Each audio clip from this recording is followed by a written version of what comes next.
Amazon Music, Deezer, Napster, Tidal, and Pandora. Tune in Sunday, the 11th of September, 2022, onto the Fiti Fata Show with Freestyle on Fairity Radio, discussing this.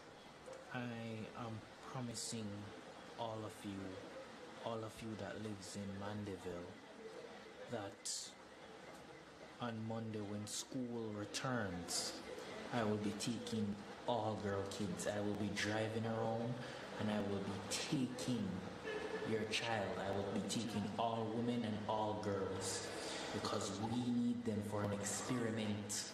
The devil needs them for an experiment. Lucifer needs you. You women are to be on his mission. We must not disappoint Lucifer. He is our savior, our king. We must not disappoint him. We must make him strong. Support him or perish.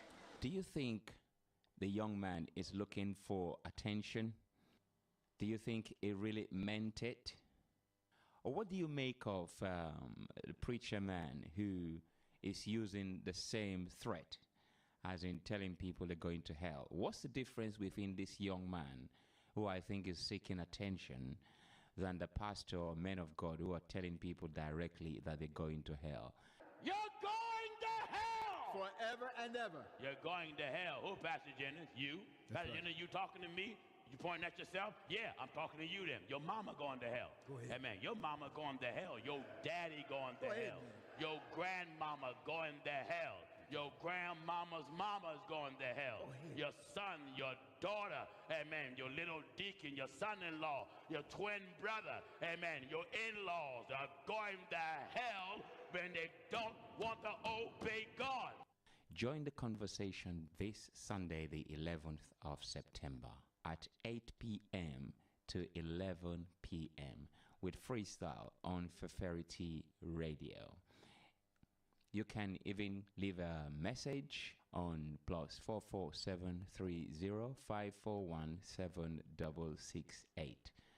Do you think that this young man really meant what he is saying, or do you think he's looking for attention?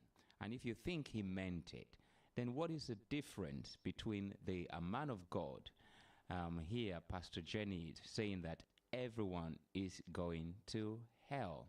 So what's the difference between a pastor man telling people that they're going to hell and this young man recruiting or saying that he's recruiting young people, women, for Satan? What's the difference? Join me in the conversation here on the Fiti Fata Show, where thoughts are expressed. I would like you to express your thought on this matter this Sunday, the 11th of September.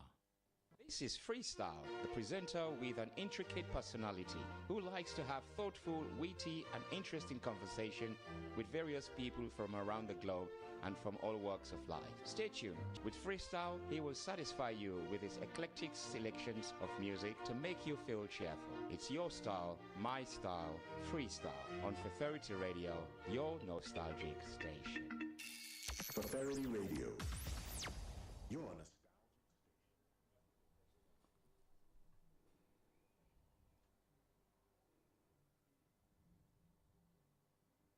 Greetings, good afternoon. This is the Eclectic Goddess with the Speak Your Truth show here on Fairity Radio. I hope everyone's well on this rather warm and muggy Saturday afternoon. I'm just letting you know the start of the show that at 4:30 roughly, my very special guest will be Sister Ramilya Badru, who's an artist, a creative learning practitioner, many things more, and also she's going to talk about her relationship with the River Thames. Let me begin by sending a big shout out to my wonderful brother William Klein Bailey, for his second anniversary on Fairity, for his beautiful jazz selection. So sending love and blessings to the brother. So many of you will know that there was a very horrible incident on Monday. The Dirty Babylon, they once again killed another young brother. This time it was Christopher Kaba, 24 years old. He was about to be a father, unarmed in Streatham, and he was brutally murdered by police. Today was a demonstration ending at roughly now, and I stupidly went to the wrong place. It was at Scotland Yard and from my old days when I used to do community advisory work at Scotland Yard. I went to their old premises in St James's Park, so I do apologise for not being there to show my solidarity and support to Christopher's family. But I want to play something now. These are the words of Christopher Cabba's mother. My heart is broken. I was speechless. My heart is broken. Police is taking Chris from me. I don't know how to say, but I need justice to be done for Chris. This is very racist. It's not good. I need the justice to be done, the criminal justice to be done. We are shocked to see that in this century, from specialists of the law like police can shortcut someone's life, especially a young boy. And from all the questions we have, why this, why that, no one can give any justification on what the police acts. For us is totally racist and criminal.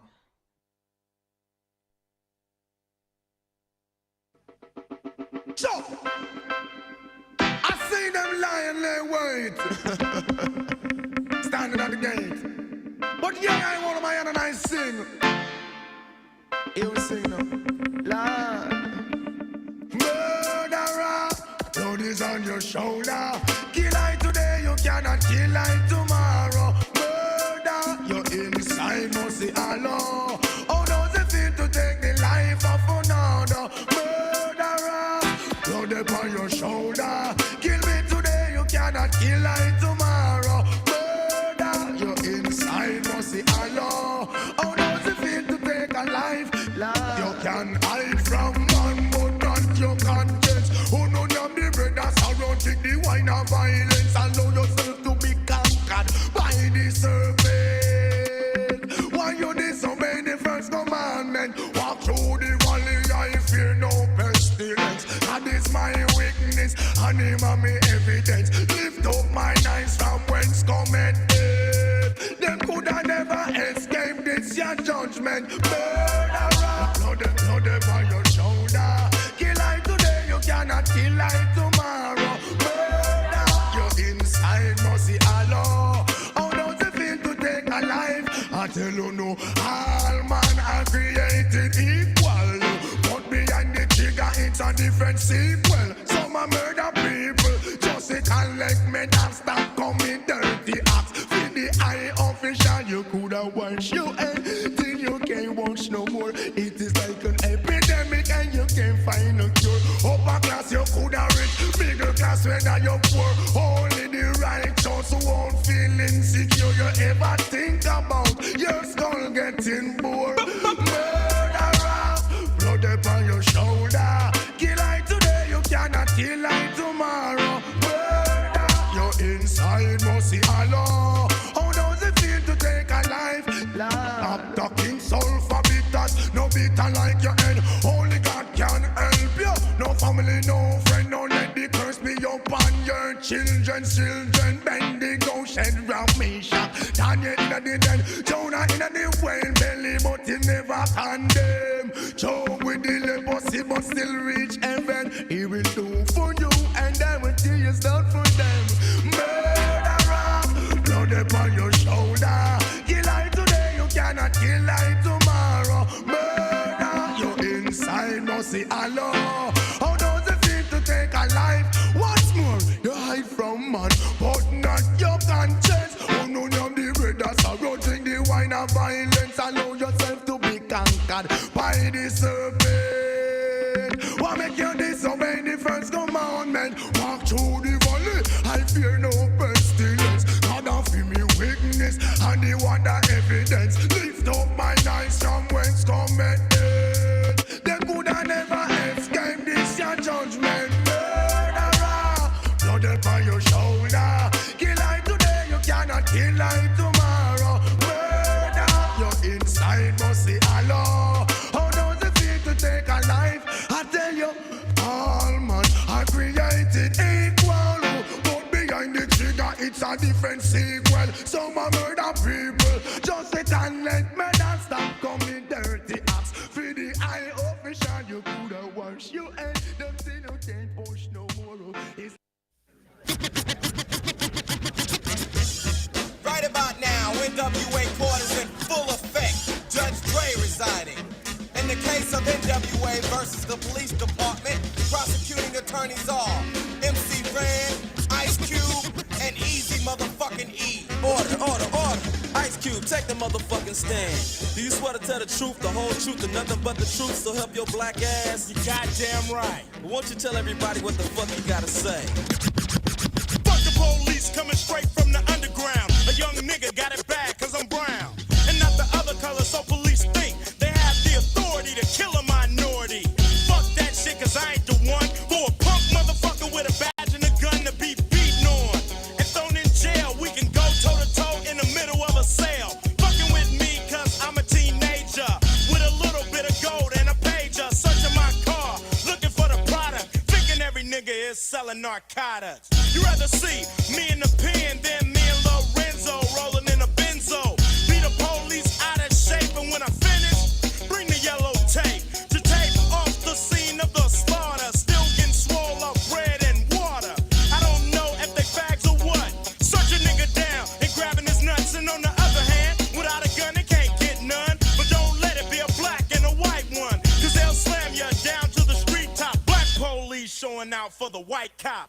Ice Cube will swarm on any motherfucker in a blue uniform. Just cause I'm from the CPT, punk police are afraid of me, huh? A young nigga on the warpath, and when I finish, it's gonna be a bloodbath of cops dying in LA.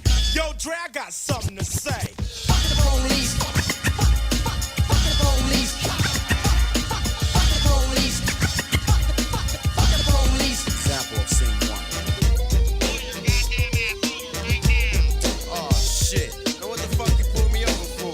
Cause I feel like it. Just sit your ass on the curb and shut the fuck up. Man, fuck this shit. Alright, smart ass, I'm taking your black ass to jail. MC Ren, will you please give your testimony to the jury about this fucked up incident? Fuck the police, and Ren said it with authority. Because the niggas on the street is a majority of gang. It's with whoever I'm stepping. And a motherfucking weapon is kept in a stash spot for the so-called law. Wishing Ren was a nigga that they never saw. Lights start flashing behind me, but they're scared of a nigga, so they mace me to blind me. But that shit don't work, I just laugh, because it gives them a hint not to step in my path. For police, I'm saying fuck you, punk. Read my rights and shit, it's all junk. Pulling out a silly club, so you stand with a fake ass badge and a gun in your hand. But take off the gun so you can see what's up, and we'll go at it, punk, and I'ma fuck you up. Think you think I'ma kick your ass, but drop your gat, and Red's gonna blast. I'm sneaky as fuck when it comes to crime, but I'ma smoke them now and not next time. Smoke any motherfucker that sweats me, any asshole that threatens me. I'm a sniper with a hell of a scope, taking out a cop or two. They can't cope with me. The motherfucking villain that's mad with potential to get bad as fuck, so I'ma turn it around. Put in my clip, yo, and this is the sound. Yeah, something like that, but it all depends on the size of the gap. Taking out a police would make my day, but a nigga like Ren don't give a fuck to say. Fuck the police. Fuck the police. Fuck the police. Fuck the police. Yes, that was a message for those murderers in the Metropolitan Police who took the life of an innocent young brother by the name of Christopher Cabba, 24 years old, in Streatham on Monday. It's not the first time. They've been doing it for decades. It needs to stop. Let's not forget that 11 years ago they murdered Mark Duggan in cold blood in Tottenham on the 4th of August 2011. So this is nothing new, and my condolences go out to Christopher's family, to his community, and to all those who've lost their lives to police violence and state violence here and everywhere else. May young brother Christopher rise in eternal power. Asheo, asheo, asheo. So there's been a lot going on in the news. On Thursday, an old woman, the age 96, passed away. I'm going to read a statement from the economic freedom fighters who are a political organization based in Azania. Some people call it South Africa. I'll put a little bit of music on to accompany it. So, this statement came out on the 8th of September, and it says the economic freedom fighters notes the death of Elizabeth Windsor, the Queen of the United Kingdom and the ceremonial head of state of several countries that were colonized by the United Kingdom. Elizabeth ascended to the throne in 1952, reigning for 70 years as a head of institution built up, sustained, and living off the brutal legacy of dehumanization of millions of people across the world. We do not mourn the death of Elizabeth because to us, her death is a reminder of a very tragic period in this country and Africa's history. Britain, under her the leadership of the royal family, took over control of this territory that would become South Africa, Azania as I call it, in 1795 from Batverian control, and took permanent control of the territory in 1806. From that moment onwards, native peoples of this land have never known peace, nor have they ever enjoyed the fruits of the riches of this land, riches which were and still are utilized for the enrichment of the British royal family and those who look like them. From 1811, when Sir John Cradock declared war against Amakosa in Zerveld, in what is now known as the Eastern Cape, up until 1906, when British troops crushed the Bambatha Rebellion, our interaction with Britain under the leadership of the British royal family has been one of pain and suffering, death and dispossession, and of dehumanization of African people. So that is the message from the economic freedom fighters in Azania. I concur with that. One thing I am the Eclectic Goddess. I bring you engaging conversation, eclectic music, and a Pan-African perspective. And what I am not, and I never will be, is a hypocrite. So, let's go.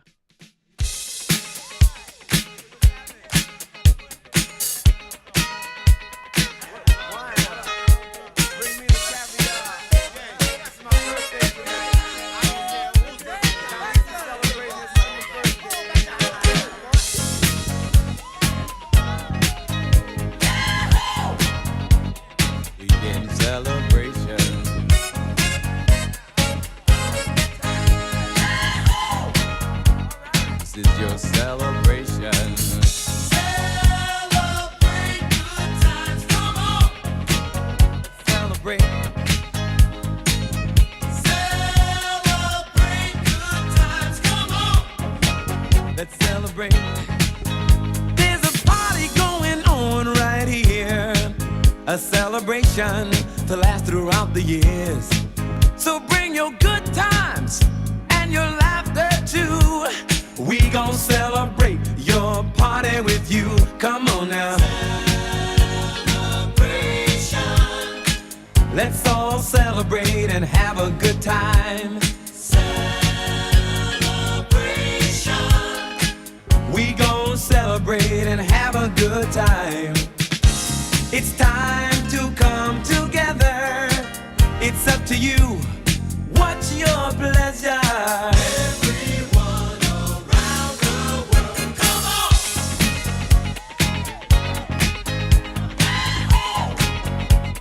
It's a celebration.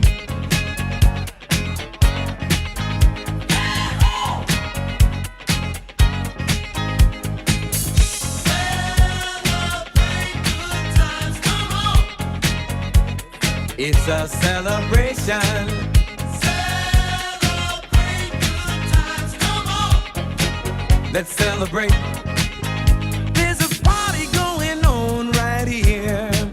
A dedication to last throughout the years. So bring your good times and your laughter too. We gon' celebrate and party with you. Come on now. Let's all celebrate and have a good time, yeah, yeah. Celebrate. celebrate and have a good time. It's time to come together. It's up to you. What's your pleasure? Everyone around the world, come on!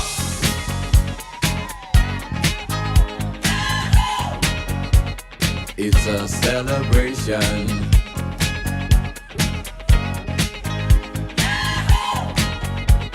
It's a celebration. Celebrate good times, come on. Let's celebrate.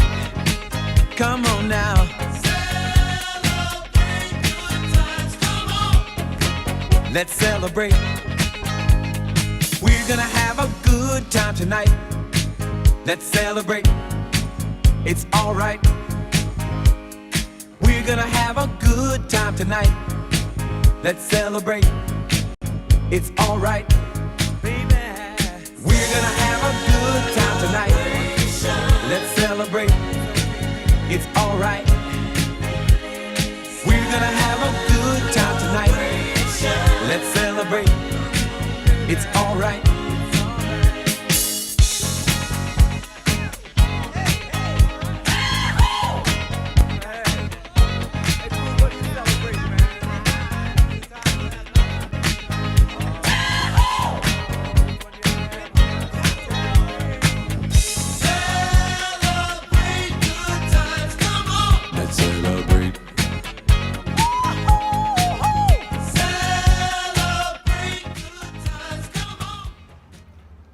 This is Sister Jackie from Akanga Cultural Center and Library in Porto Novo, Republic of Benin. You are listening to the Speak Your Truth show with the Eclectic Goddess on Fefferity Radio. Wema e, Africa wema, oidia wae wema e, Africa wema, o iyo e. Yes, this is the Eclectic Goddess, and of course this is the Speak Your Truth show on Fefferity Radio, and we love to hear from you, so do give us a call on 0730 541 7668, and if you're outside of the UK, you drop that first zero and go with a +44 730 541 7668. So let's keep the vibes going. My guest will be joining me very shortly, but I want to say that little bit less evil in the world, and Babylon system.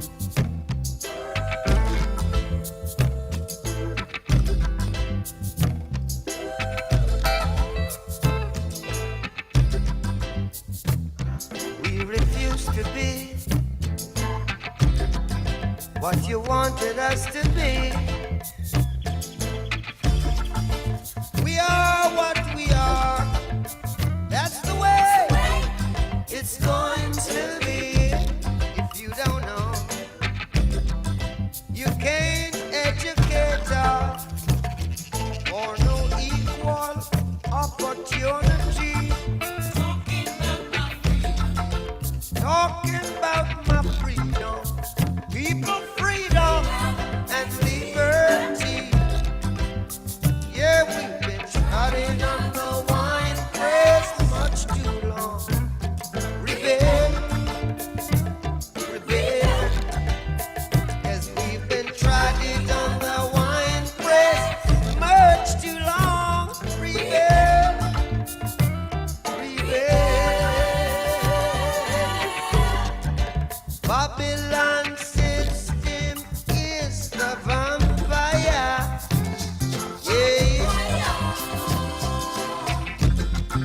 Sucking the children day by day. Yeah, me say the Babylon system is the vampire, falling empire, sucking the blood of the sufferer.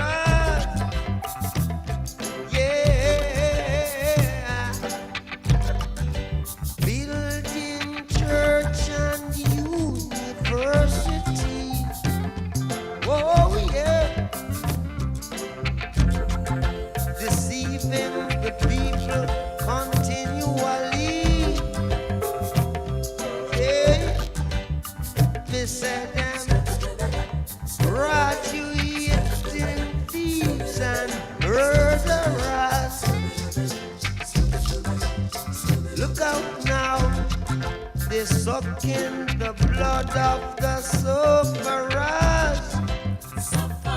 Yeah. Tell the children the truth. Tell the children the truth. Tell the children the truth right now. Come on in. Tell the children the truth. Tell the children the truth. Tell the children the truth. Tell the children the truth. Come on and tell the children the truth. Cause we've been trying on your wine press much too long. Rebel now. And we've been taken for granted much too long. Rebel now.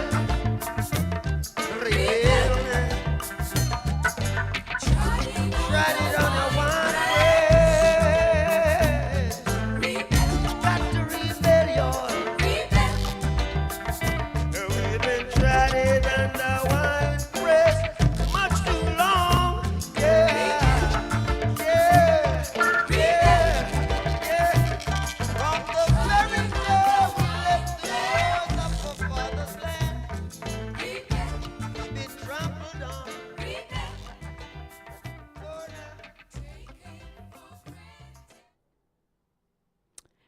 Yes, Babylon system needs to fall. And in case you don't realize what Babylon system is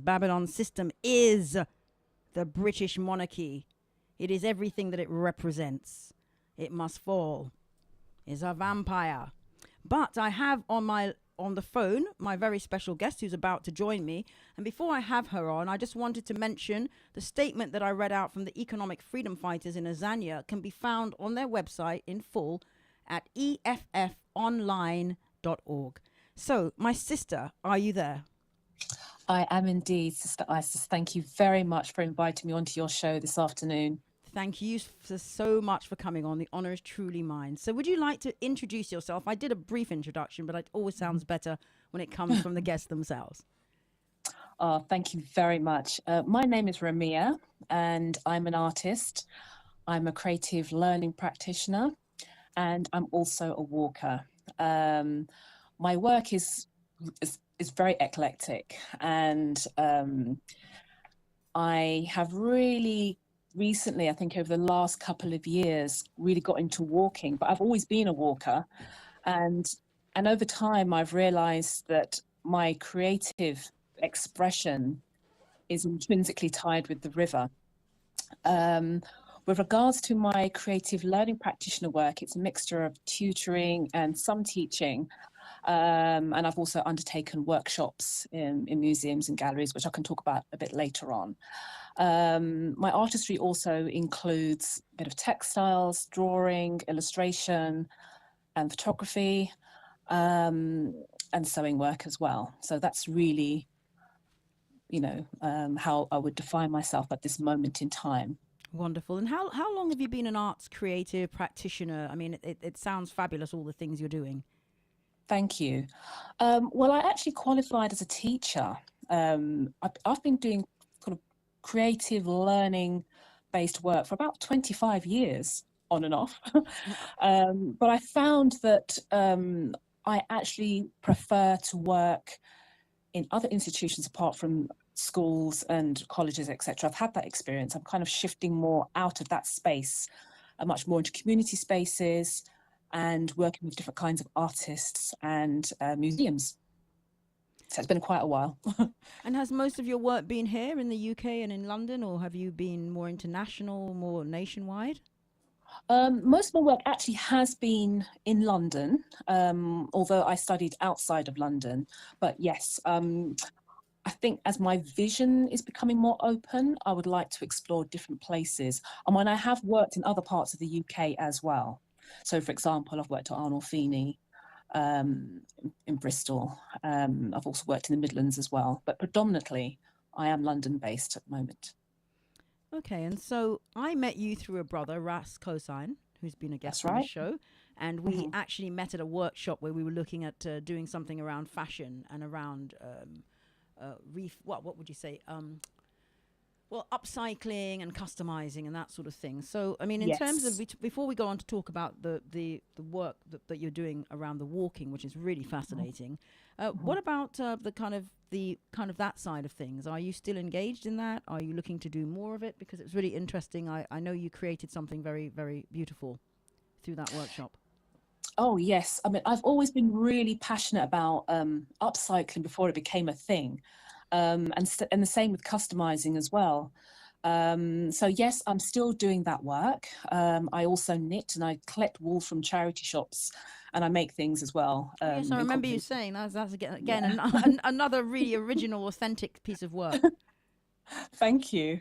Yes, I still customize and I still upcycle, and I'm looking to expand that more. And I have done that with bags.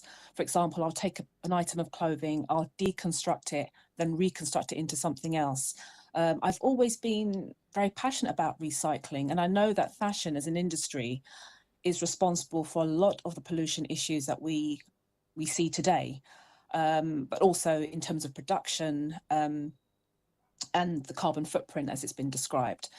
So for me, a part of my practice is encompassing recycling, and for me it's been it's a natural thing. It's not something that I have to attach to a trend. It's something that's very, very important in terms of how we manage our materials. And if an item of clothing no longer fits or no longer works, there's something you can extend its life by recreating another artifact or a product. And it makes a lot of sense, because I know there's a whole thing, like you said, about landfill. And I spend time in West Africa, and I've seen it in the Gambia and also in Benin, where the two places that I spend time, where people just, they're so creative. They take things and they reuse them. And yet we have this thing where people go to, I mean, it's funny, my daughter was younger, the youngest one, she'd call it Primani, going to and getting all these things, and then they literally throw it away. And you're like, where is this going to end up? So I think the future is definitely upcycling. Oh, absolutely. I mean, I've got a collection of buttons, I've got different kinds of fabric. And I think also I was very, very much inspired by a particular artist, and his name is El Anatsui. He's originally from Ghana. I think he's based in Nigeria, but I can't be 100% sure. He was head of sculpture at the University of Nigeria. And his works could be described as metal cloths. Ooh. And interesting. You have to look him up. He is amazing. And his work, he uses a lot of metal bottle tops all stitched together.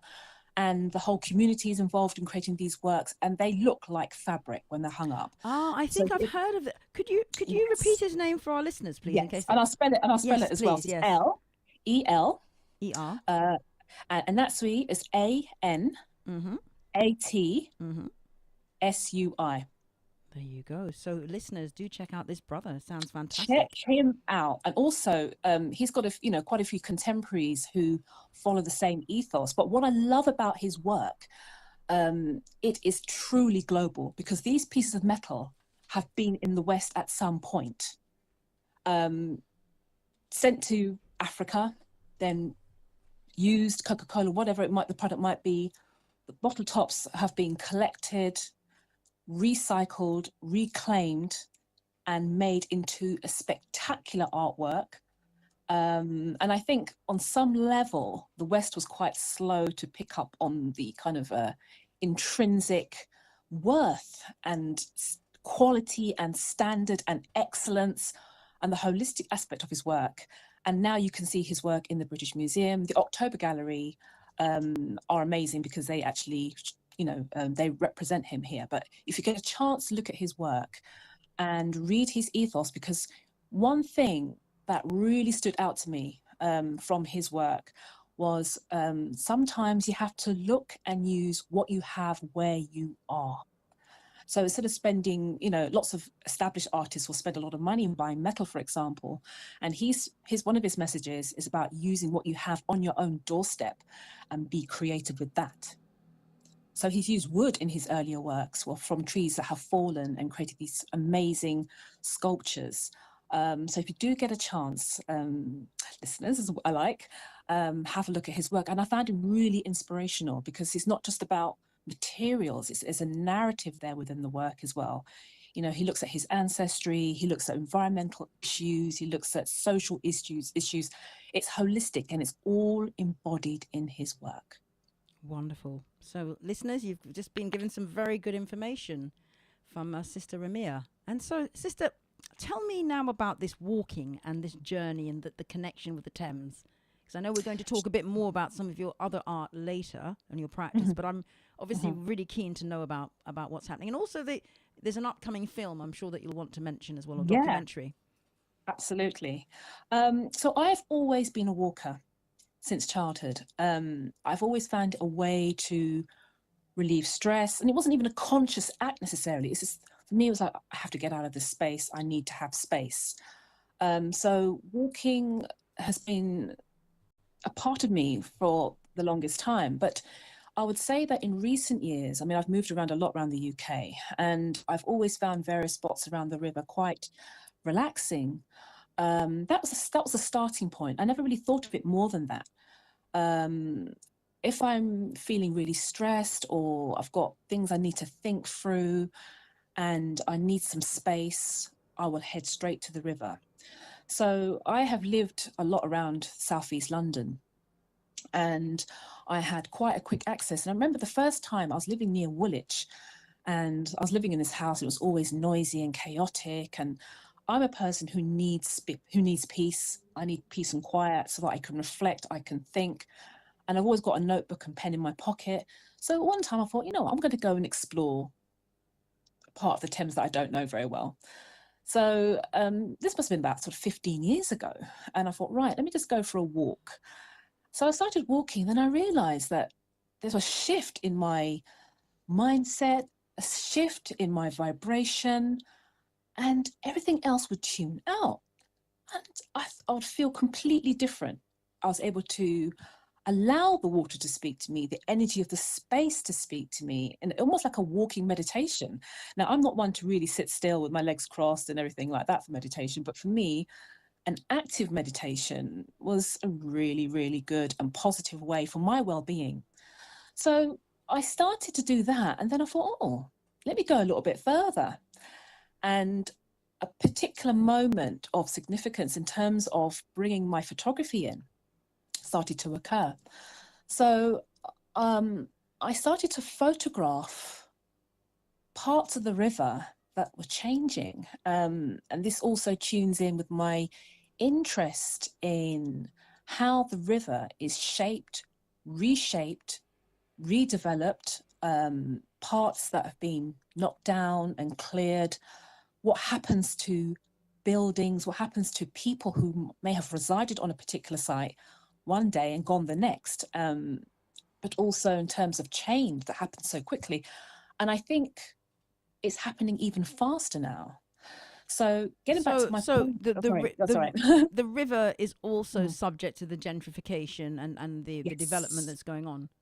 Yes, absolutely. And walking for me is also an act of witnessing change.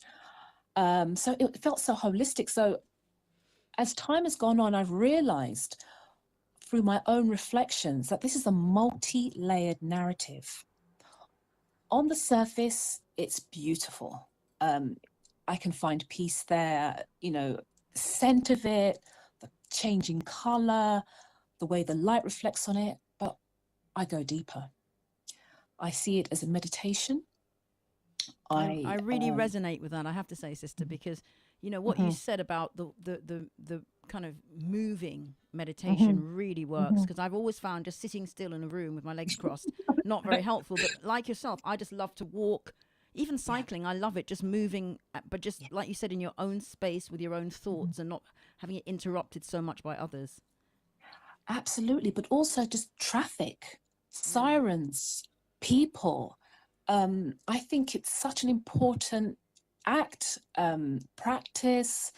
It's a necessity for my spirit. It's more of a spiritual meditation of movement, of reflection, of tuning into oneself, because we don't often have that time. And on the river, you are forced, in a way, in a nice way, to take that time. You can't escape yourself. And I think also it's about having and building, continuing to build a healthy relationship with yourself. I connect to my creativity. I write, sometimes poems will happen spontaneously. I'm a real believer in pen and paper. I know we've got our phones, we've got texting this, keeping notes that, blah, blah. But for me, making that connection with the pen and paper and my surroundings is really important to me. And I'll always, always do it. I'm not negating technology, but I think there's a happy medium with the two. You know, it's interesting because I'm also a poet, but I tend to write everything on my iPad or my phone, and that comes down to my dyslexia. I've always hated writing on paper, but I've always looked at poets who write with a pen and paper and always thought, wow, I wish I could do that, because I know if I do it, it'd just come out looking just it would be, you know, gobbledygook, as it were. But with a technology, I've got the spell check and all of that, so it kind of corrects everything. But I really relate to that. I think there is something very special which I don't get to experience. Well, maybe you might have to try drawing, because that might help. That might help make that connection. That's another thing that I do on the river as well. I keep sketchbooks, and you know, sometimes I'll go on a walk. I think, you know, I'm going to sit down, and something has captivated me, and I'll sit and I'll make a drawing. But what's wonderful about doing drawing on the river is I get to meet people. People are always curious as to why you're doing a thing, and I'll come on to that more later with regards to the film. Drawing is something, again, I've always done. I've always kept sketchbooks. I've always kept notebooks, and it's a way of recording my experience. It's a way of recording ideas. It's my way of communicating sometimes when words will not suffice, and vice versa, because I keep a journal. You know, when I'm on the river, I write down my thoughts that come to me. I mean, at the moment, there's a huge Thames festival. There's lots of different things going on there. Again, that's another opportunity to see the river from a different perspective. But with regards to walking, I started to notice places that were being demolished.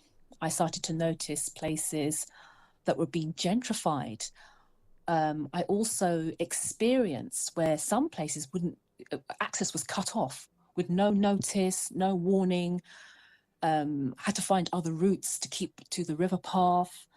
And I also noticed that places that I had seen on a regular basis were suddenly gone. Historic places as well, gone. So, for example, there was a museum called the Steam Museum in North Woolwich. Oh, yes. And do you remember it? Yes, I briefly remember it. Yes. And it was the old ticket office for North Woolwich train station. So I used to go to this museum. I used to walk all the way there from wherever I lived, go through the foot tunnel and go and explore this museum. And I was particularly interested, you know, how transport worked, and kind of, you know, even things like the silver service and how people would travel. And I didn't go there for a couple of years. And I went along with a friend, said, oh, let me take you down to this museum. I think you'll find it really fascinating. And I could not believe it. They were actually returning the artifacts back to their original owners and closing the museum. My jaw was just, I never experienced a museum closing before. And the history and the stories within that museum, contained within the artifacts, you're going to get a generation of people who never know that it existed. So I was wondering, what happens to these artifacts? Where do they go? I mean, that's a huge topic in itself, as you probably would understand, in terms of artifacts, where they belong, who owns them, who stores them, who sees them, etc. And this museum was run by volunteers, and they're saying, oh, I can see the holes in the wall where things were once attached. And the building is still there, but all the windows are boarded up. So I don't know what's going to happen to that museum. It's probably going to be a victim of gentrification, sadly. I mean, it seems that, they're closing down so many beautiful things and just turning them into unaffordable flats for the super wealthy. Absolutely. And another place that caught my attention on a walk is in Wapping. And there's a hydraulic power station there. I don't know if you remember it, but it's opposite the Prospect of Whitby, one of London's oldest pubs. I don't really know that area at all, I have to say. Okay. Well, maybe you and I should go for a walk and I can explore it with you.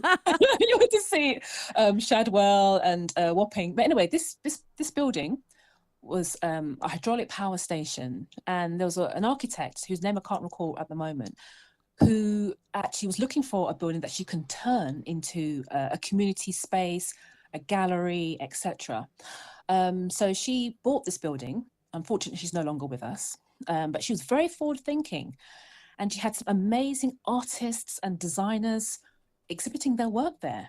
And it had a garden. They used to do film nights. It had a bookshop in a greenhouse in the garden. All the machinery was kept. So she kept all the machinery.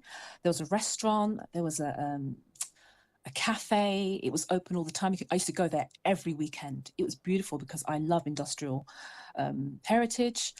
So she had this exhibition once called the Hanyo, which are Korean female divers in their 60s, 70s and 80s, live in a community. And they go deep sea diving. Their lung capacities are amazing because they don't use any diving equipment. So there was a film made of these divers, a sound installation, and you could sit on these beautiful Korean mats and watch this film. So this was completely different from any kind of exhibition that I had been to. So that's one example. And I'll just give another one. You may have heard of the designer Yoji Yamamoto. He had a piece of work there, an installation piece. And the gallery was filled with water. You got into a boat. Somebody would take you round on this boat. There was Japanese music, lights, and a beautiful sculpture of one of his designer garments suspended in the middle. She was so forward thinking, and I loved that space. So my point is this: when I'm walking, I also discover new places, sometimes quirky places. Now that place is no longer open. She passed away, a developer has bought it, there is no access there anymore, but it was a really lively space and people from all walks of life would go there. And I used to work in that area, so I'd go in there at lunchtime and see what's on. They had a space at the top of the building. It was very innovative, and through walking, I discovered this place. It's no longer there, but the building is still there, but it's no longer in function as in terms of a community gallery space. So gentrification was something that I began to witness. So I also walked, but my first major photographs I took was actually around the dome. When the dome closed, the whole area was desolate and very, very, very eerie. I found it very, very eerie. So I used to walk from Greenwich Central all the way up to North Greenwich and explore this area that we knew as the Dome, that taxpayers' money was being leached and hemorrhaged. Yeah, that was quite a disaster, really, wasn't it? I mean, it was an absolute and it's disaster. Essentially now a shopping centre, which, you know.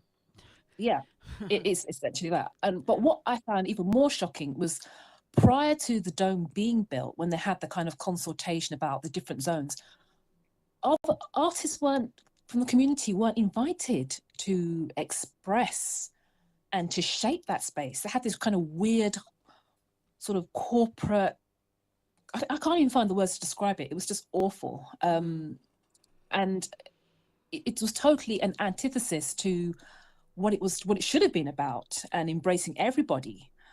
So I didn't go into the Dome until it closed.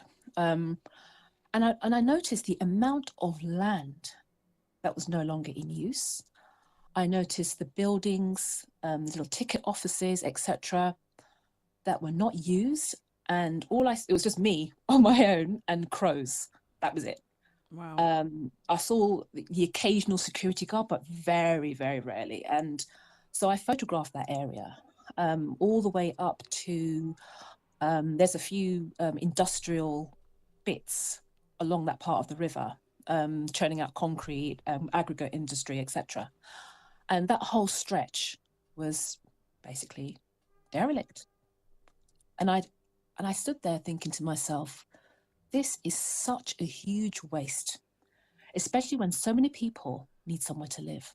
Yes, I mean that's another interesting point actually, Yeah. about buildings being left empty and homeless people Being left empty. Yeah. And not only that, I call the new flats MDF flats. That's what I call them.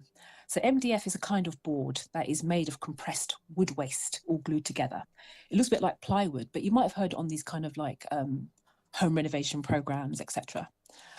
So I call them MDF houses because they look pretty. Not always. Actually, I find them quite ugly, but they're not built to last. Not like Victorian houses or Like Edwardian houses. bricks even. and mortar. Proper bricks and mortar, which is becoming a thing of the past, really.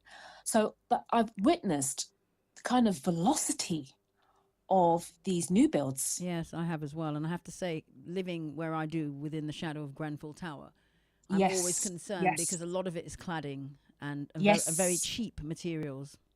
Absolutely. And they costing a fortune if you live in one of those buildings, you know, in terms of what you have to pay. Yeah, they have huge service charges. It's another way of messing people around as well, isn't it? Yeah, but things like ground rent, I've never heard of this. You're paying service charges, ground rent, etc., etc. So if you choose to rent it out, for example, you can't give cheap rent. This would be impossible. Yeah. So I noticed how fast these buildings were going up. So I was kind of making a contrast between the new builds but also the exclusivity of having a river view. Now, I find that shocking because the river belongs to everyone. Yes. It belongs to all of us because it's the liquid narrative of the past, the present, and the future all bound into one. And I also believe that the water journeys around the world. It is not fixed in one place, so it belongs to all of us. The narrative of our lives, of our existence, our expression, everything is tuned in with water, it's tuned in with the river, it's tuned in with how the river flows from the past to the present and the future. I mean, so I link it in, That's a really, really important point that you've raised there, sister. I mean, we're going to be taking a break in about a minute and a half and coming back just after 5, but it also ties in with some of the experiences, certainly, that, you know, my heritage is African born in the Caribbean, and there's these kind of issues as well where they've tried to privatize beaches and access to the sea. So it comes back to that whole thing about humans and our right to be connected to water. Absolutely.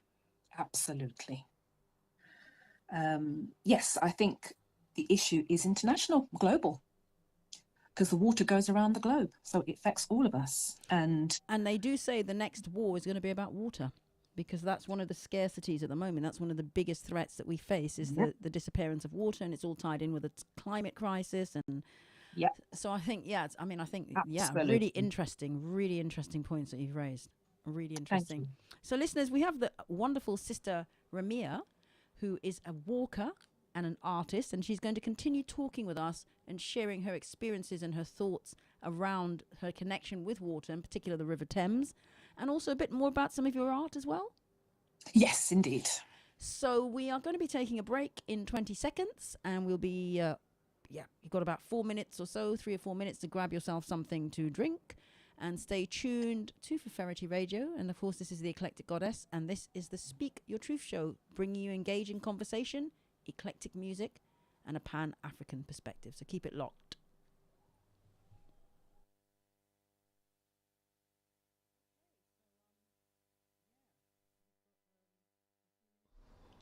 Ferferity. Ferferity. Ferferity makes me so happy.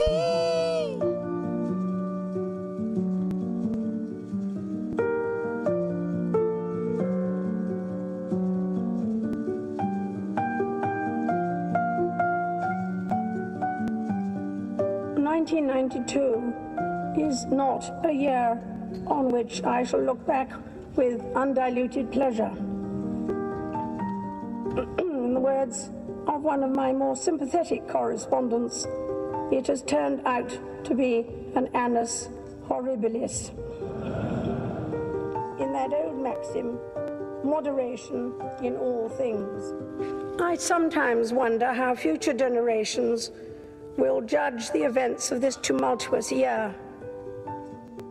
I dare say that history will take a slightly more moderate view than that of some contemporary commentators. He who has never failed to reach perfection has a right to be the harshest critic.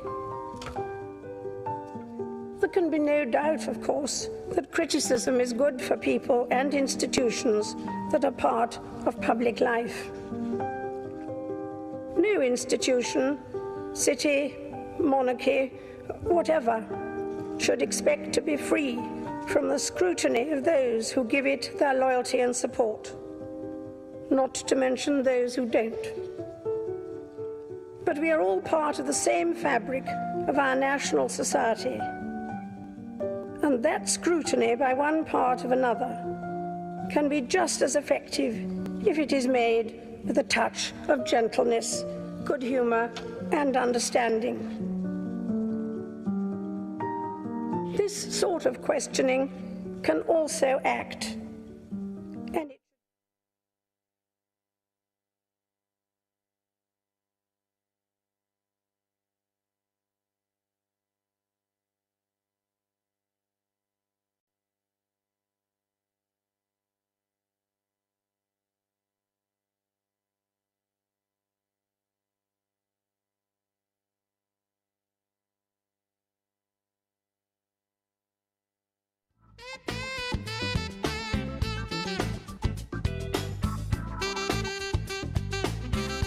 The new EP from William Klein Bailey, featuring 4 amazing tracks like Lush,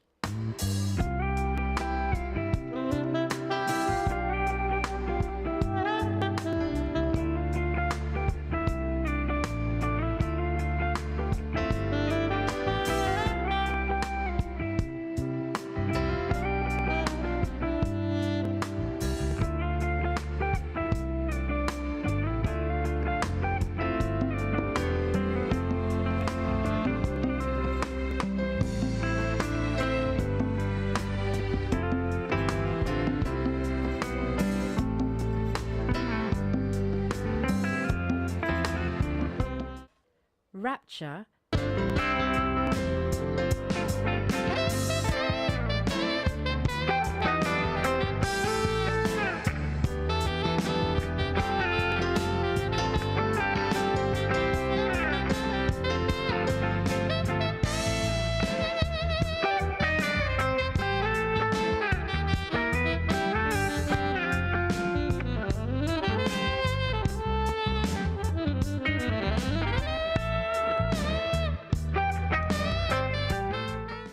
Melody of Love,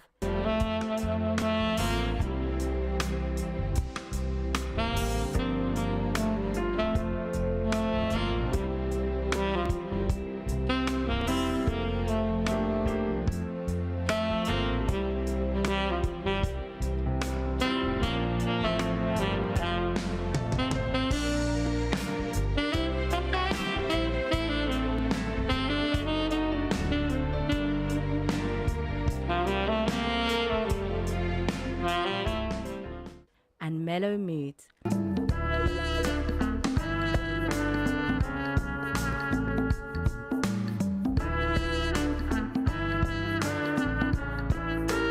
A blend of soul and jazz. Capture the rapture in the rhythm. Available on Apple Music, Spotify, Amazon Music, Deezer, Napster, Tidal, and Pandora. Tune in Get your Sunday, the 11th of September 2022 onto the Fiti Fata Show with Freestyle on Feferity Radio, discussing this. I am promising all of you that lives in Mandeville, that on Monday when school returns, I will be taking all girl kids. I will be driving around and I will be taking your child. I will be taking all women and all girls because we need them for an experiment. The devil needs them for an experiment. Lucifer needs you. You women are to be on his mission. We must not disappoint Lucifer. He is our savior, our king. We must not disappoint him. We must make him strong. Support him or perish. Do you think the young man is looking for attention? Do you think he really meant it? Or what do you make of the preacher man who is using the same threat, as in telling people they're going to hell? What's the difference between this young man, who I think is seeking attention, than the pastor or men of God who are telling people directly that they're going to hell? You're going to hell! Forever and ever. You're going to hell. Who, Pastor Jennings? You? Pastor Jennings, you talking to me? You pointing at yourself? Yeah, I'm talking to you then. Your mama going to hell. Go ahead. Amen. Your mama going to hell. Your daddy going to hell. Man. Your grandmama going to hell. Your grandmama's mama's going to hell. Your son, your daughter, amen. Your little deacon, your son-in-law, your twin brother, amen. Your in-laws are going to hell when they don't want to obey God. Join the conversation this Sunday, the 11th of September at 8 p.m. to 11 p.m. with freestyle on Faferity Radio.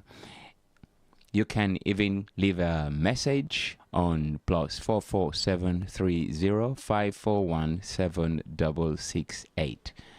Do you think that this young man really meant what he is saying, or do you think he's looking for attention? And if you think he meant it, then what is the difference between a man of God, here Pastor Jenny is saying that everyone is going to hell?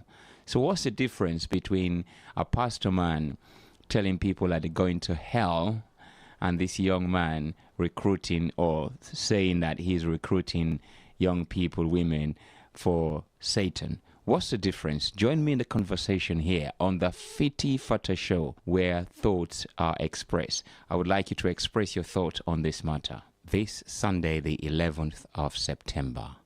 This is Freestyle, the presenter with an intricate personality who likes to have thoughtful, witty, and interesting conversation with various people from around the globe and from all walks of life. Stay tuned. With Freestyle, he will satisfy you with his eclectic selections of music to make you feel cheerful. It's your style, my style, Freestyle on Faferity Radio, your nostalgic station.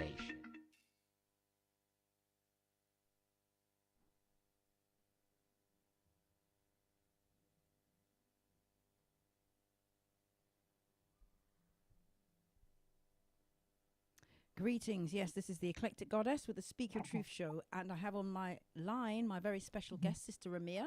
I do apologize, that was a rather long break. I think Freestyle's added a whole load of extra promos. It was about 4 minutes last week. It's up to 9. So, Sister, you're there.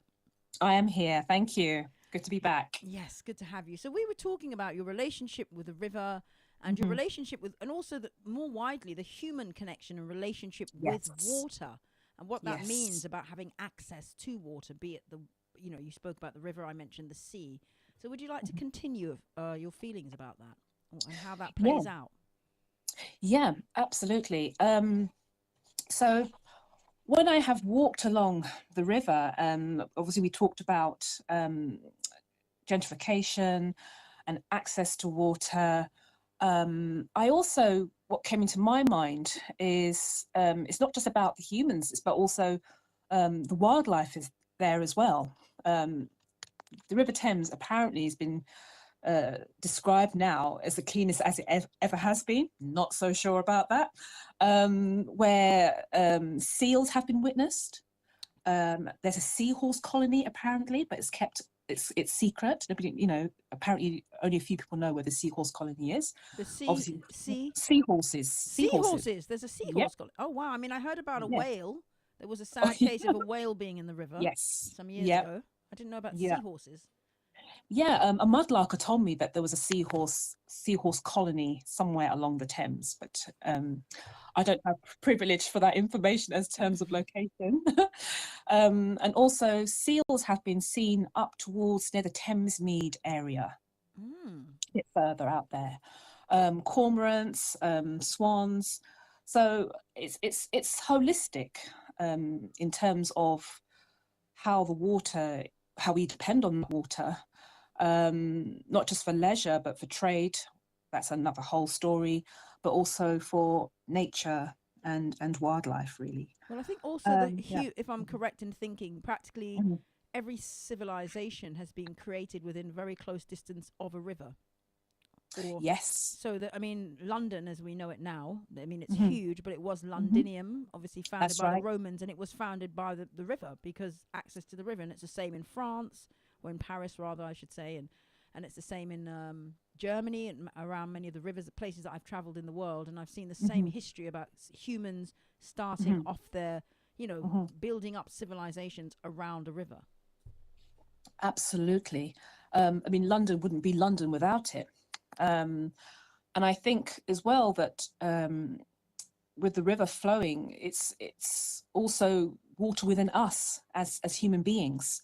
So the whole water cycle, we are connected on more levels than we think about, really.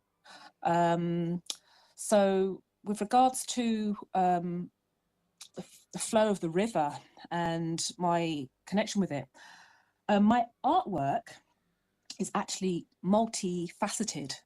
That I write short poems, I make drawings, and photographs. I take photographs. And these are all connected with the river? Yes, all connected with the river. Initially, my work was I did like illustration work and things like that before. And can I ask you, so the flow of, so all rivers flow into the sea? Yes. That's the nature of it. So they're connected intrinsically with the sea. Which sea, is it the North? I mean, where does the Thames end up? Which sea, or where does it go? Well, there's the Thames. You can trace it all the way back to the source, which is just past Oxford, and goes into the Atlantic Ocean. It goes into the Atlantic. Okay, interesting. It's not like the North Sea or the English. Oh, and the North Sea. Yeah, and the English Channel. Sorry, the English Channel. The English Channel. Okay, it goes to the English Channel. Okay, fine. Yeah. I was just wondering, because I know also there's a particular part of the River Thames that was traditionally called Isis. So, yes. And that's what someone told me this years and years ago. So obviously I felt, well, okay, I've got a connection somehow to it. Absolutely. And if I'm correct, in the Museum of London, there is a part, I mean, I've not been there for a little while, but there's a part in that museum about the deities of the river. And there's objects and things related to that. So you might find some information there as well. So I might have to check that out. And I think before we continue talking about your artwork, we need to play your first tune that you selected. Oh, yes. Because I think it's well connected to what we're talking about. Do you want to introduce the song and say why you chose it? Yeah, absolutely. Now, this track is called The Sea, and it's by a group called Mochiba.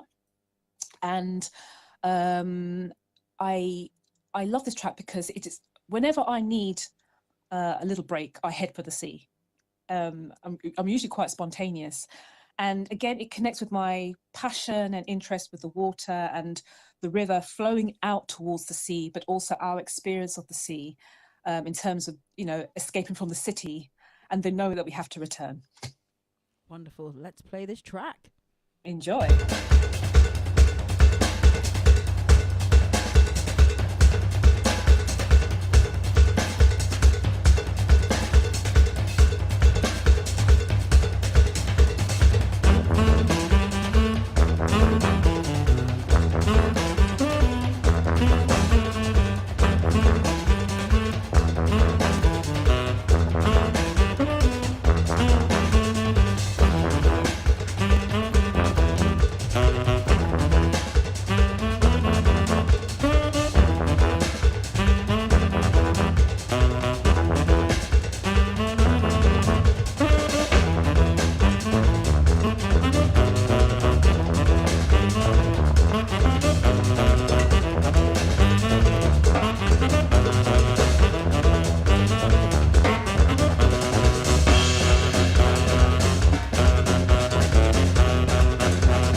realised that I've been playing the wrong track.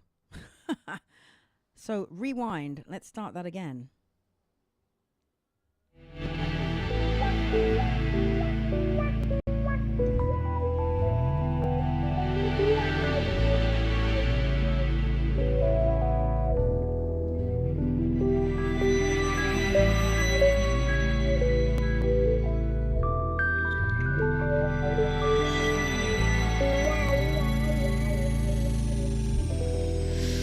Flocking to the sea, crowds of people wait for me. Seagulls scavenge still ice cream, worries vanish within my dream. I lift my soul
it's worth the cost.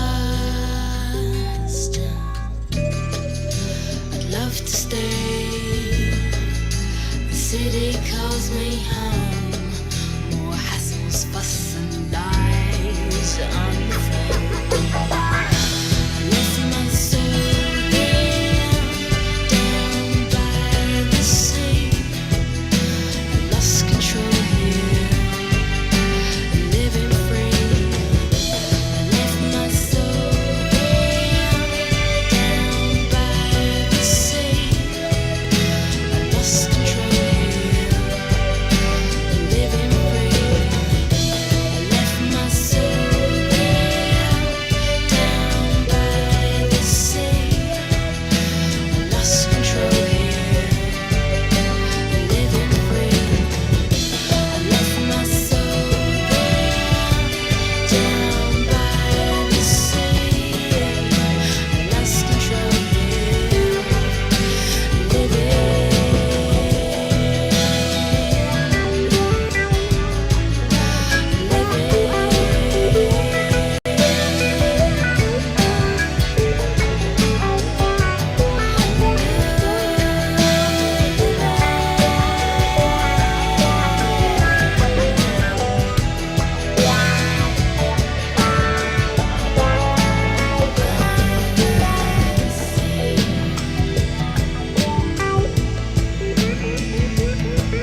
Yes, of course, that's Morchiba, The Sea, selected by my very special guest, who is Sister Ramaya. And I do apologize, listeners, because I played a little bit of a completely different track. I don't know what was happening. I quickly ran out the studio and played that was my queen, is Harriet Tubman. That was a bit of an instrumental from Sons of Kemet. So, Sister Ramaya, back to you. Please tell us a little bit now about the art that you're doing. We've talked very much about the whole thing about the connection with the river.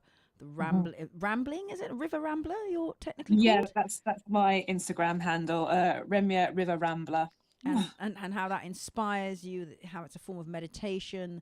And, you know, also, I love the fact that you said it's like witnessing. It's witnessing the changes in London. And how does that all manifest in your artwork?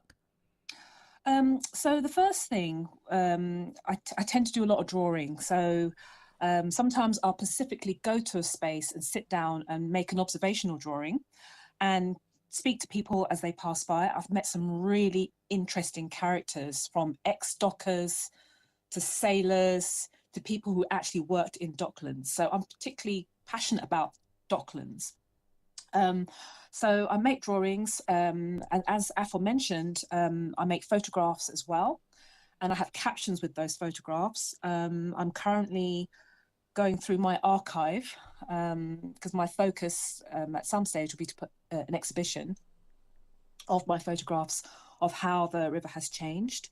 Also, I'm experimenting with textiles and knitting with alternative materials, again, to communicate my feelings about the river in terms of how we do not take care of our waste. And although the river is beautiful, the river also returns to us our rubbish.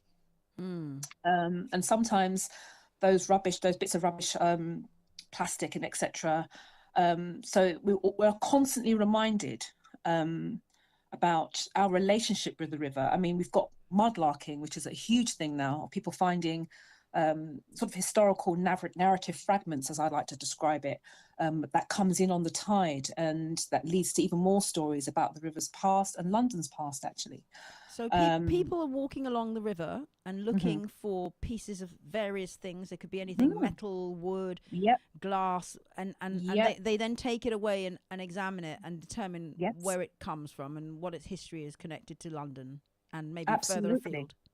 Yeah, absolutely. I mean, I'd never heard of mudlarking until I watched the. You're going to talk about the documentary you're part of that you contributed to, Time and Tide, and actually I watched the promo that you shared with me, and I was like, oh, okay, that's something new. It's really fascinating because I'm going to tell you a little story about how that came to be. I was on a walk. It was between April and May, and I was just walking along from Trinity Buoy Wharf, which is towards East India Dock, all the way down to Island Gardens, going through Canary Wharf. And there was this man who was pointing a camera to the other side of the river. So I thought, I'm quite intrigued as to why he's doing this. So I said, excuse me, what are you doing? Because, I'm making a film about Endersby Wharf. Now, Endersby Wharf is literally opposite the Canary Wharf area. And it's where they made transatlantic cables from here to the States that went on the seabed. And in the promo film, you would have spotted a little bit about that. So anyway, he was filming there, and we got talking. I said, you should go here, you should go there, try this part of the river. Have you been there? We spoke for about 2 hours. Wow. And so this is Paul Wyatt, who's a filmmaker. And he said to me, would you like to be on my film? And I thought, well, why not? Because I'm really passionate about the Thames and from a walking perspective. So that's how it came about, because there's other people contributing on that film. So the film is more or less complete now, but a release date hasn't been given yet, because obviously licensing and all the rest of it. But I shall keep you informed. That would be wonderful. It's amazing because you'll see a bit about it on mudlarking. And at the moment, it's the Thames Festival. So there's lots of things around mudlarking at the moment. If people are interested, if you just got Thames Festival online, and there are so many events going on. And the video promo is available online? Yes, absolutely. You can look at Walking the Thames with Ramilya, which is online. So I do customized walks, so in small groups or one-to-one. I've done a few little pilot ones just to get people's feedback, and they've enjoyed it. So, and it's just more than just talking about the history. It's about connecting with the spirituality of the river, and connecting to it creatively as well. Because, like I said, I do drawings, do photography. I'm experimenting with textiles at the moment to create my own kind of response with regard to the human connection of the river. And I'd also like to say at this stage as well that one of my favourite museums, Museum of Docklands, it's a really fantastic museum, although it's an original warehouse, number 1 West India Quay, where sugar was stored. That's another whole story. I was going to say, that's another connection, isn't it? With the sugar and you know, again, colonialism and whatever, enslavement, all of that, Absolutely. And they have got a gallery in there called the London Sugar and Slavery Gallery, which talks all about that. So it's, if you do get an opportunity to go in there, it's free, it's worth going in. And what I find interesting about that juxtaposition is where it's situated with Canary Wharf. So we all know that Canary Wharf is a huge financial district. And, you know, and you've got the story of sugar right there at the same time. So yes, this film is a really good opportunity. I found it was a really good opportunity for me to show a different take on the river. And obviously being an African woman, it's not often that you see African women walking along the river, talking about the water, you know, in a sort of multifaceted way. And the more that I walk is the more that I discover. So the story of sugar, I recently did some consultation work at the Museum of Docklands with the London Sugar and Slavery Gallery. And I was looking at the stories around sugar, because sugar was stored in that warehouse where the museum is, along with other traded goods. And it's interesting because I will never look at sugar the same way again, or even taste it. I can't even ingest sugar in the same way again. Well, I think what a lot of people don't realize is that sugar built this country. I mean, exactly. I was talking about the whole legacy of colonialism that still resides in the monarchy, etc. Why I don't recognize this, but you know, literally the sugar produced by our ancestors, the enslaved and the colonized, is what actually built this country. So, you know, your connection with this is a connection with the history of this country. Exactly. I mean, they talk about the Industrial Revolution. Really and truly, it was the enslavement, colonial revolution. You could even call it the Sugar Revolution, actually. Yeah, you can call it the Sugar Revolution, absolutely. And the more that I looked into it, you know, the pervasiveness of it today, that I think we still need to be educated on. Even simple things like a cup of tea. It's all connected. So I'm finding and discovering more about my ancestry, my past, through the river. And all our narratives can be traced to that. So I just wanted to read a very, very, very short poem that I wrote about what I call Her Story, if I may. Of course. Flow, flux, change. Stories through every tide, meandering tales stuck in the mud, attrition to the shore. Meditative meanderings, transcendental respite, sanctuary for the soul. Rejection, reflection, rejuvenation. Its energy snaking through this urbanscape as tidal flow. Natural, sustenance, equilibrium. A witness to the demolition of the old, giving way to the new. Obsolescence, neglect, abandonment. Intimately entwined with stories from the past into the present. Flow, flux, change. And that's it. Wonderful. I feel like we're more or less coming to the end of the conversation, but before we do that, we need to continue some more. And I want to play your second track as a backing track to our conversation, because anyone who knows this track will recognize the opening line and know that this is like nearly 11 minutes long. So it is a rather long track, but let's put this on while we continue talking. Absolutely. So the track we're going to play is Fela Kuti, Water Get No Enemy. Yeah. So of course, fella, this is a seminal track, and it you know, I mean, Absolutely. you chose it for. I mean, why did you choose this track? Well, it was a choice between him and Jimi Hendrix, but I felt a gravitation towards this track because, you know, just as we were talking in the break about how water is kind of the next frontier of our survival, and in terms of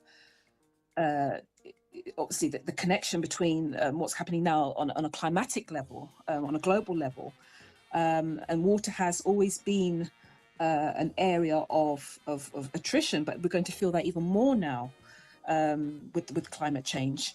And so this is the reason why I chose the track, to remind us that water itself isn't the enemy. It is how we treat, utilize, respect the water. Obviously the river is a symbol of that, but in terms of us as human beings, water is the most precious resource that we have. We cannot live without water. All the organisms of the water on land cannot live without water. So it's going to be interesting that this water narrative unfolding, what's going to happen. So this is the reason why I chose this track, and it is as fresh, as relevant, as fundamental from the time it was written to now. So that's why I've chosen it. A Sheom indeed. So in terms of what's next, you're a poet. That was a beautiful piece that you did. I mean, it would be great. Maybe we will be able to do something together. I mean, I've actually written a piece about sugar, so perhaps you and I need to get together and and do something.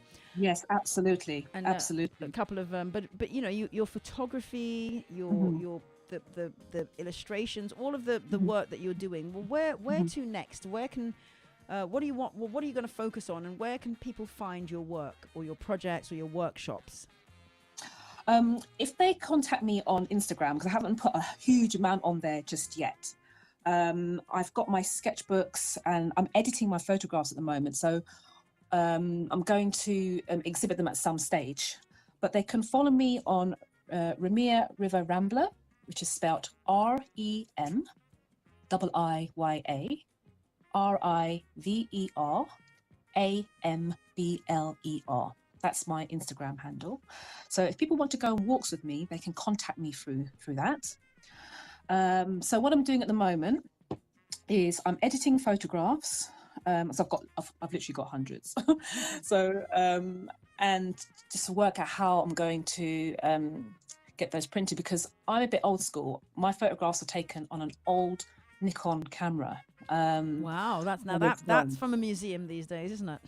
Yeah, that is, absolutely. But you know what's really interesting is I remember when I first got my camera, and I thought, someone said to me, make sure you buy a brand new body and buy sort of secondhand but mint condition lenses. And this was kind of like on the cusp of when digital was becoming a thing and people were trading in their analog cameras for digital. But, you know, I really do feel like I'm in the middle. So I feel like I'm between old school and new school. So I will have to get I think negatives is something that I can hold in my hand, and it's something that is real. There's no delete button on a negative. So the kind of materiality of having a negative is really important to me, something that I can hold. It's like a sketchbook. It's something that I can hold, and I'm holding a pencil and I'm making a connection. You clearly love the tangible. Yes, absolutely. So my brain is working with my hand. There's no interface between that. There's no screen that stops me. But I also appreciate the amazing things you can do digitally, but I still want to make sure that the images are true to themselves. They have not been manipulated beyond something that you can recognize. So that's really important to me.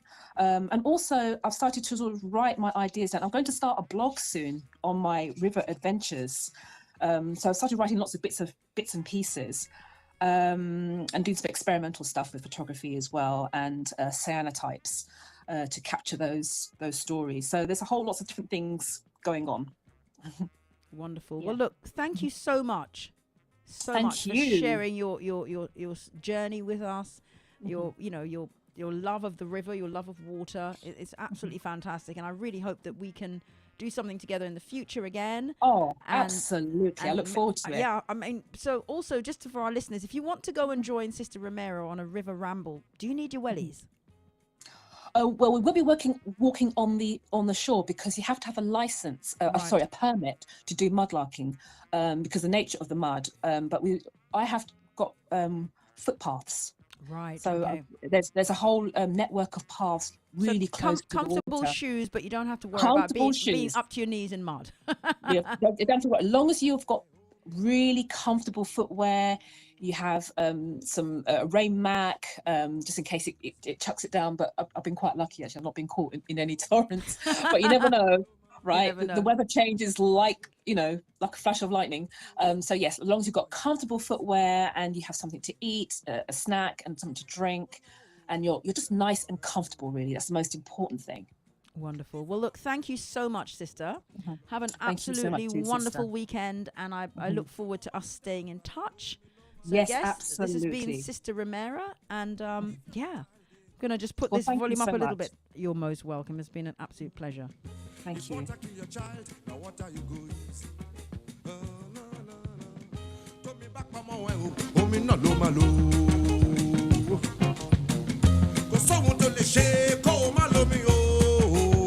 Nothing without water. Go so to the shake, oh, my love you, oh, me, you love water. You know the enemy. Oh, me, you love water. You know the enemy. If you fight them unless you wonder. Water. You know the enemy. I say water, no get enemy. Water. You know the enemy. If you fight them unless you wonder. Water. You know the enemy. Oh, me, you love water. You know the enemy. But they talk of black man power. Water. You know the enemy. But they talk of black. Yes, of course, that was the legend himself, who is the one and only Fela Kuti with Water Got No Enemy. But as I said, I couldn't play the whole track. Now I'm going to play something because I'm going to keep this anti-imperialist, anti-royalist vibe going, because I'm not one of the sheeple. I'm not playing that game. This one is by another legend.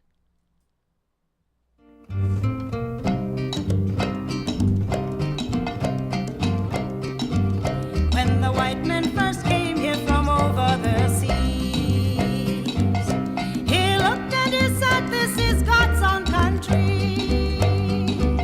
He was mighty well pleased with this land that he found, and he said, "I will make here my own piece of ground." Now many's the battle he still had to fight, and many's the family who died in the night, 'cause many's the black men who lived all around, all of them wanting their own piece of ground.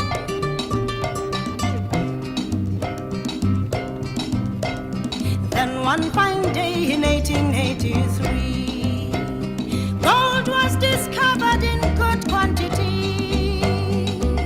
Now the country was rich and was richer than planned, and each digger wanted his own piece of land. White diggers were few and the gold was so deep. Black man was called 'cause his labor was cheap. With crowel and a shovel, it's all underground. 6 pennies a day to tender the ground. Now this land is so rich and it seems strange to me that the black man whose labor has helped it to be cannot enjoy the fruits that abound. He's uprooted and kicked from his own piece of land.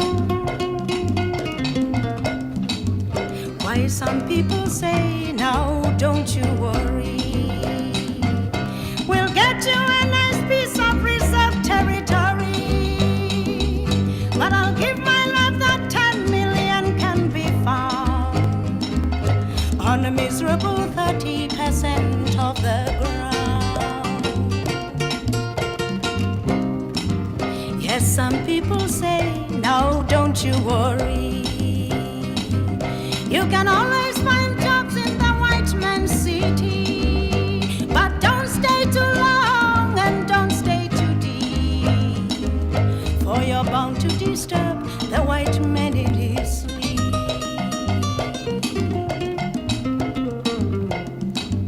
White men don't sleep long and don't sleep too deep, for your life and possessions, how long will you keep?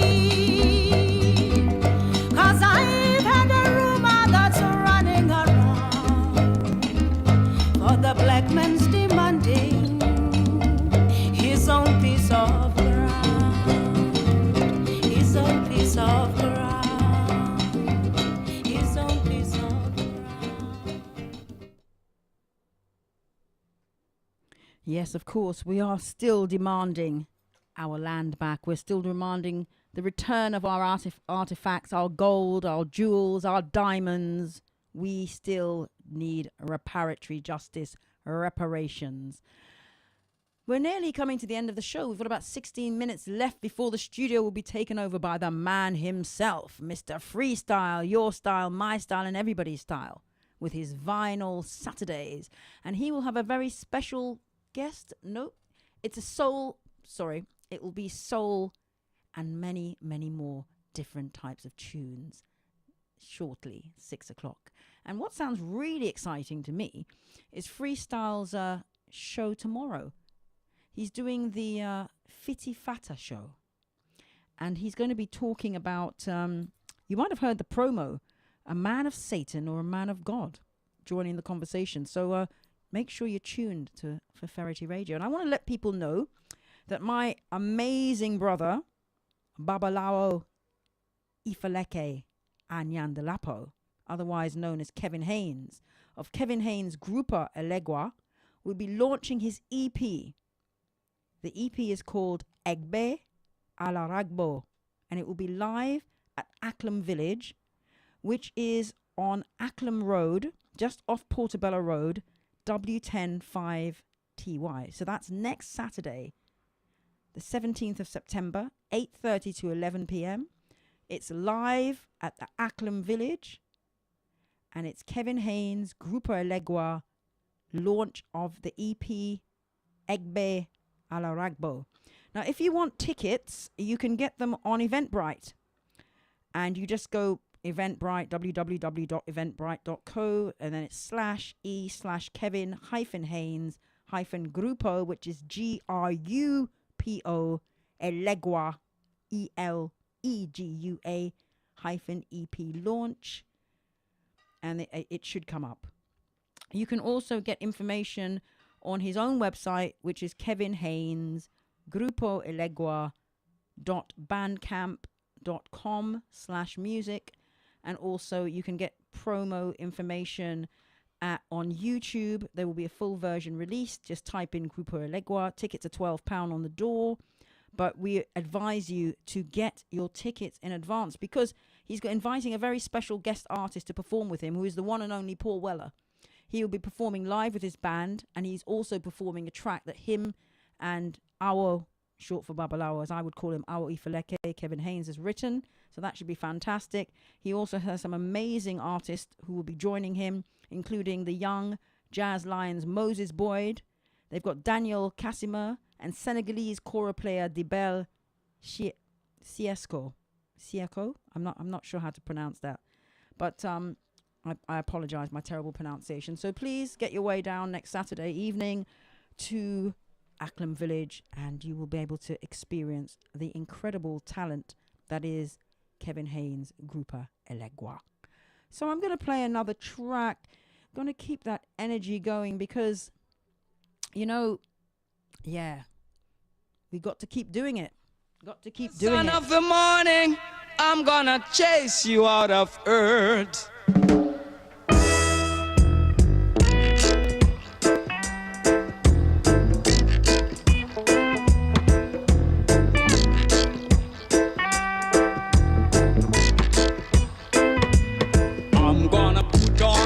iron shirt and chase Satan out of earth. I'm gonna put on an iron shirt and chase the devil out of earth. I'm gonna send him to outer space to find another race. I'm gonna send him to outer space to find another race. Satan is a evilous man, but him can't choke sit on I man. So when I check him, my lass in hand, and if him slip, I gone with him hand. I'm gonna put on an iron shirt and chase Satan out of earth. I'm gonna put on an iron shirt and chase the devil out of earth. I'm gonna send him to outer space to find another race. I'm gonna send him to outer space to find another race. Oh yeah.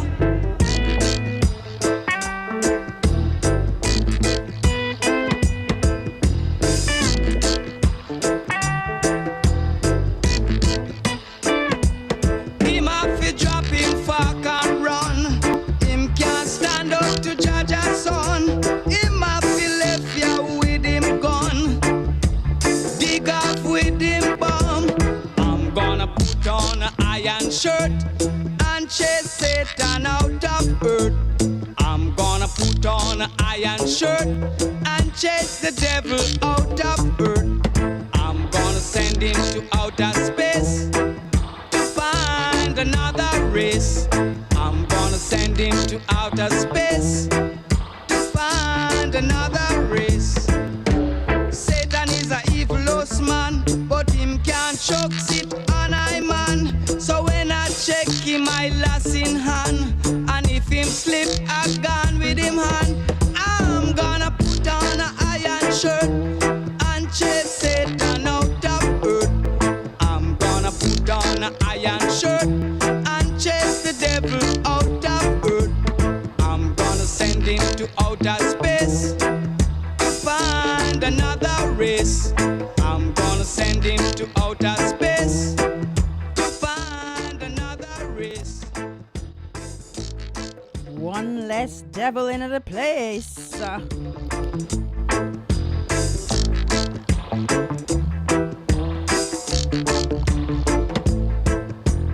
Move ya with your.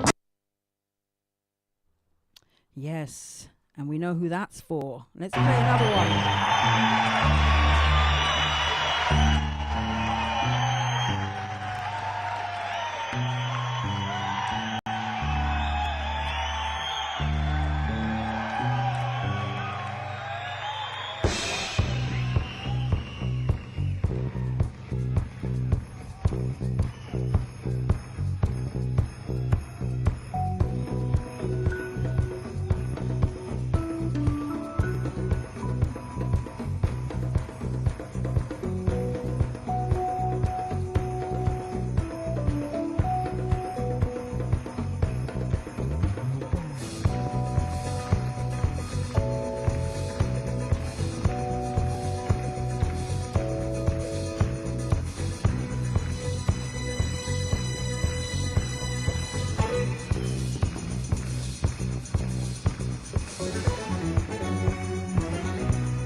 know the sun. And if you should ever try to compare us, then you can see that we are one, young. Come on now, light up this thing, light up your childhood. We gonna smoke it in Buckingham Palace. Let me your baby, let me your fire. We gonna chase away all them vampires. Light up your split fancy, light up your childhood. We gonna smoke it in Buckingham Palace. Let me your Islam, let me your fire. We gonna chase away all them vampires. Music and love is the healing of the nation.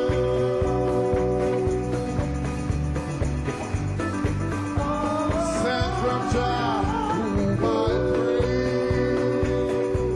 I pray. So go to the meeting, listen. You got to listen, you better listen. And be a man.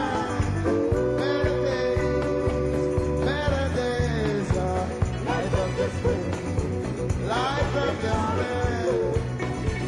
Rasta don't keep money, light up your spring.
Yes, light up the spliff.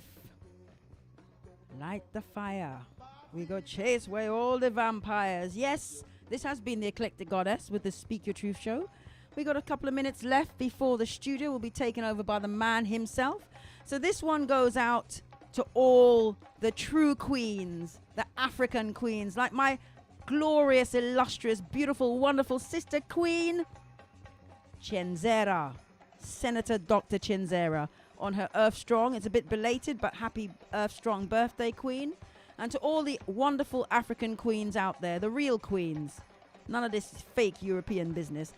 And just to let you know that my sister, who will be my guest next week, is Sister Michelle Ya Santua, who will be talking about her work as an educator, but also the work she does every year, bringing together a gathering of Africans to celebrate Oshun at the Oshun gathering. So you'll hear more about it next week. Enjoy your weekend. Nothing to moan about, nothing to be unhappy about. Time to celebrate.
Well, can you feel it?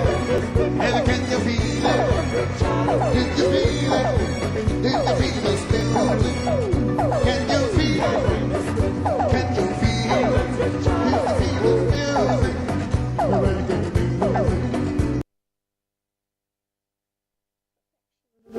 Has a right to be the harshest critic.